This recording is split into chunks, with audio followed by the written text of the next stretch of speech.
Hermanos, de paz tengan ustedes bendiciones del Señor.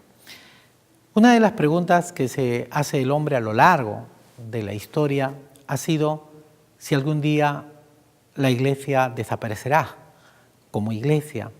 Si lo que le dice Jesucristo a Pedro, ¿cómo lo hemos de tomar? Pedro, sobre ti edificaré mi iglesia y el poder del mal no podrá contra ella.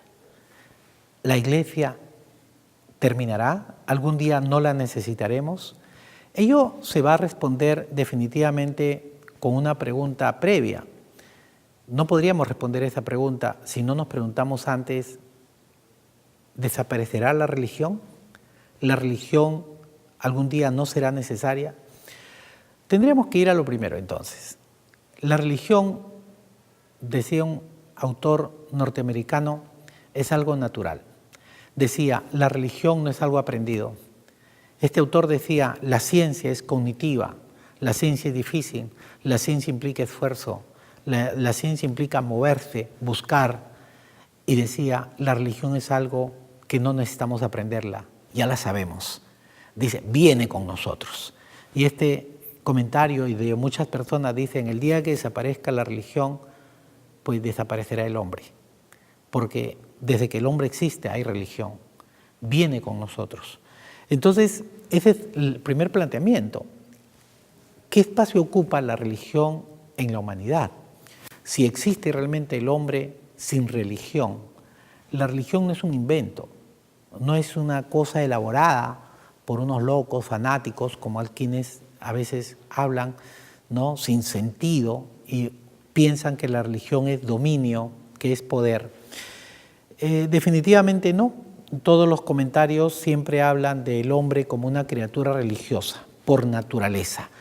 No quiere decir esto que nos haya creado Dios dependientes como una necesidad, ¿no?, como imperfectos, como que te hayan creado o te han fabricado, diríamos así, como alguien que necesita tener pilas. Sin pilas no puede funcionar. La religión son las pilas del hombre. No, no ese es el punto. Aquí se trata de algo inherente. El hombre descubre por su propia naturaleza y razonamiento que hay una realidad que él no puede explicar, que él ha existido, pero no se ha dado la existencia. Entonces, la religión es algo, dicen, inclusive los ateos lo reconocen, algo que brota de dentro, que no es algo que te han metido por las orejas. Entonces, la religión no podrá desaparecer, porque no podrá desaparecer la espiritualidad. La dimensión espiritual del hombre jamás desaparece, porque tenemos espíritu, porque tenemos alma. No solo somos materia. Si no somos solo materia, la espiritualidad jamás desaparece, porque tendría que desaparecer el hombre. Si miramos incluso los pueblos que han olvidado a Dios, aquellos pueblos, aquellas sociedades que han pretendido vivir al margen de Dios, parecen ser las sociedades que no tienen necesidades. Parece como que la religión fuera un conjunto de realidades que cubren necesidades, ¿no? Hay hambre, hay carencia, hay crisis política, etc. La religión. No, porque Japón, Canadá, en América, no tan lejos, Uruguay, son sociedades menos creyentes de las que nosotros participamos. Sin embargo, eso no significa de que Dios esté al margen. ¿Por qué? Porque si bien no hay necesidades quizás económicas en algunos países, existenciales, políticas, esas realidades son falibles. Esas realidades pueden cambiar de la noche a la mañana. Un huracán, un terremoto, una catástrofe mueve al hombre en tal sentido que el hombre se remite a Dios, busca a Dios. En Nueva Zelanda y en algunos lugares donde ha habido desastres, esos lugares que sufrieron, diríamos, terriblemente, se movieron hacia Dios. No sucede en las sociedades. No es que lo busquemos porque tenemos problemas, sino ahí despertamos y nos damos cuenta que nosotros somos falibles, que somos pequeños. Un día nos creemos dueños del mundo, y en horas o instantes nos damos cuenta que no es correcto ese pensamiento. Entonces, la iglesia, ya pasamos a ello, no desaparecerá como tal.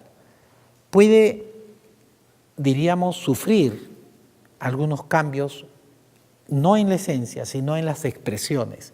La iglesia de la que hoy tú participas, de la que hoy yo participo, es la misma iglesia de Pedro, es la misma iglesia que constituyó Jesucristo. Cristo constituye, funda la iglesia. La iglesia peregrina es esta, terminará un día, cuando Cristo venga por segunda vez. Solo ahí terminará, pero no de una manera absoluta, sino todo será la iglesia celestial. Hoy entendemos los 3 estadios o 3 niveles. La iglesia celestial, los hermanos que están en la gloria de Dios. La iglesia peregrina, nosotros que estamos en camino, por eso se llama peregrina. Y la iglesia purgante, los hermanos que están purgando, ¿no es cierto?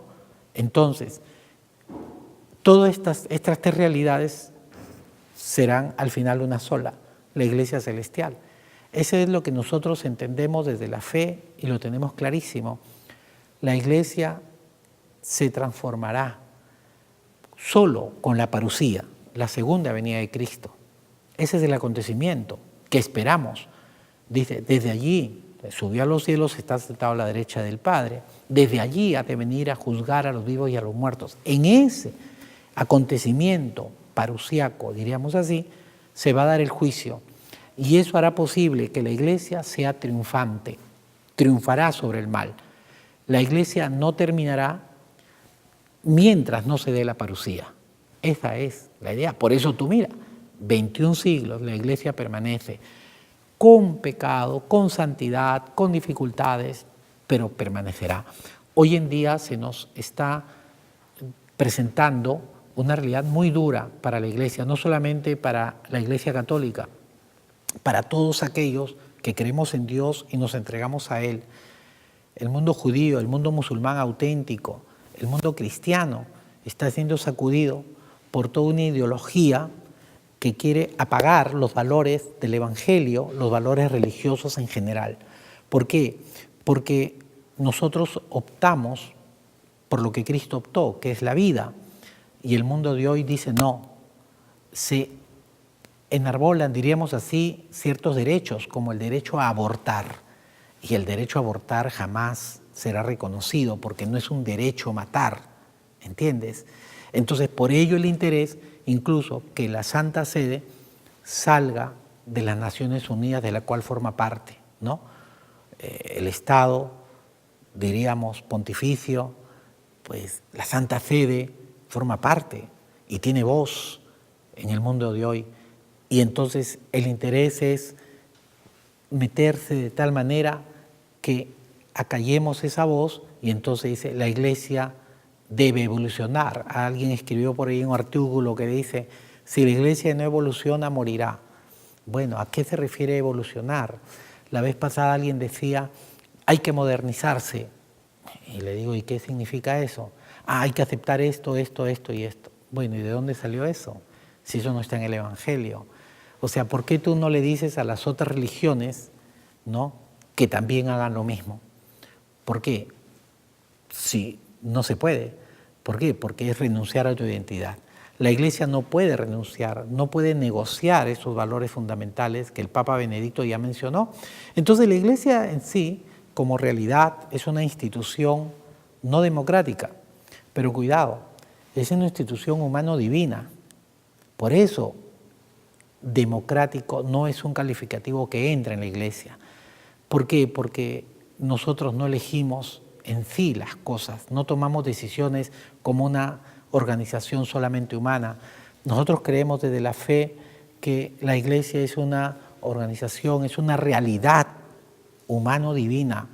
Por lo tanto, no entra en el calificativo, no es de que eso sea malo o bueno, solamente te digo que no entra en las categorías de democrático o no democrático. La iglesia es una institución humano-divina, religiosa, ¿no? Y como tal debe ser una experiencia de cada creyente. Entonces la iglesia, reitero, no desaparecerá. Cristo lo ha dicho. Quizás a lo largo del tiempo, si tú miras, ha tomado características de acuerdo a la cultura, de acuerdo al espacio que ocupa, ¿no?, al tiempo que vive, tiempo-espacio, acuérdate, pero es la misma fe de la que tenían los primeros cristianos. La fe no ha cambiado, creemos en el mismo Dios, tenemos el mismo credo. La manera de vivirlo, de expresarlo en las liturgias, ha ido cambiando. Hay gente que hizo de eso un absoluto, de forma que cuando se cambió, creyeron que se estaba cambiando la iglesia. Y hay gente que hoy cree que eso todavía sigue siendo absoluto y creen que el cambio en las expresiones, en los métodos, daña la esencia de la iglesia. El Papa Juan Pablo decía, nuevos métodos, ¿no es cierto? ¿No? Una nueva evangelización, el mismo evangelio llevado a los hombres de hoy, el mismo evangelio que llevaba Pedro en su tiempo, que llevaba Pablo, los grandes predicadores, hoy tiene que ser llevado a los hombres de toda cultura. Entonces hemos abierto y hemos entendido hoy en día que el mundo se ha hecho definitivamente más rico, se ha enriquecido en esta diversidad, no en la uniformidad.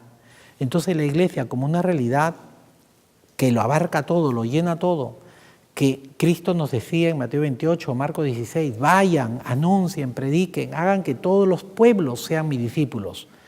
Todos los pueblos serán uno solo, pero no una sola raza. Cuidado, siendo razas, culturas distintas, adoramos al mismo Dios, amamos al mismo Jesucristo. Entonces, la certeza que tenemos nosotros es que pasaremos por momentos difíciles, muy duros, como ya los ha pasado la iglesia. No es novedad para la iglesia, pero la iglesia no terminará. La certeza que tenemos es que quien conduce la iglesia es el Espíritu Santo, Dios mismo. La certeza que tenemos, como dice el Concilio Vaticano II, es que en la iglesia está el mismo Jesucristo, se ha quedado, no solamente en la Eucaristía, en los sacramentos, se ha quedado en el pueblo, se ha quedado en la oración de la iglesia. Donde dos o más se reúnen, ahí estoy yo, decía el Señor. Entonces, esa es la certeza con la que vivimos. Momentos difíciles y duros. Hay que reconocer errores por diversos lugares, etc. Pero la iglesia es santa, no te olvides. Puede haber pecado porque está constituido de hombres, pero tu fe no está en tal o cual persona. La fe no se te la pueden arrancar o no te pueden meter, diríamos, la idea de que tú ya no creas porque mira lo que está pasando acá o allá. Tu fe está en Dios. Entonces, el que algunos no la pongan en práctica no significa que la fe esté mal, que ya no voy a creer en nada ni en nadie. Un momento, una cosa es creer en Dios, y otra cosa es creer y confiar en las personas. Las personas nos pueden defraudar, las instituciones nos pueden decepcionar como organización, pero Dios nunca defrauda, dice la Escritura, nunca cambia de opinión, nunca decepciona, nunca te abandona. Por eso ahí radica la certeza de que la iglesia no terminará, el poder del mal no podrá. Y eso Mateo nos lo recordaba en el diálogo de Pedro y Jesucristo. Por eso dice el mismo Evangelio de Juan, se quedan en el mundo y el mundo los va a odiar, porque no le pertenecen al mundo. Y eso lo está diciendo Jesucristo a la iglesia reunida. ¿Cómo? Sí, a los primeros cristianos. Ellos eran la iglesia, como tú eres la iglesia. Entonces, tenemos la certeza de que habrá momentos duros, difíciles, siempre los hubo, pero a pesar de ello, dice, la iglesia triunfará. Por eso que el libro del Apocalipsis, ¿qué nos trae? No nos trae el fin del mundo.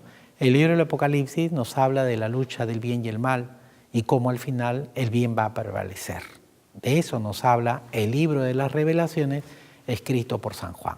Que Dios te bendiga a reconocer siempre que la iglesia es un valor fundamental en la sociedad de hoy y cuánta necesidad tenemos de ella, de los valores eclesiales, de esos valores que Cristo nos inculcó para que las sociedades sean más estables y firmes. Que Dios nos bendiga y a seguir adelante.